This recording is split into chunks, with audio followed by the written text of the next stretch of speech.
crypto friends? Welcome back to my channel where I bring you the latest updates and insights from the crypto world. Before we get started, make sure to subscribe and turn on notifications so you don't miss any important news. Today we've got some big news. One of the largest projects in the world has just announced a brand new crypto airdrop for its users.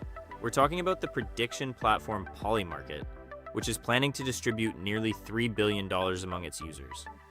And yes, this is specifically for active users. If you've interacted with Polymarket and participated in events, whether you won or lost, you may qualify to receive Poly tokens. Good news, the eligibility checker is already live and the airdrop has recently been officially confirmed.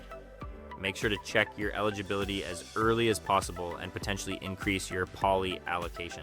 To do that, you'll need to connect a valid wallet that has a history of transactions on Polymarket. You can already start by using the link provided by the Bravado trading platform in the description below this video. Keep in mind that your Poly allocation is not fixed. It may vary depending on your level of activity on the platform.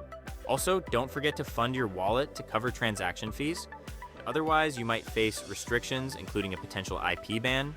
I hope you found this video helpful. If you made it this far, support the channel by subscribing and sharing this with your crypto friends. See you in the next video, where we'll explore another promising crypto gem.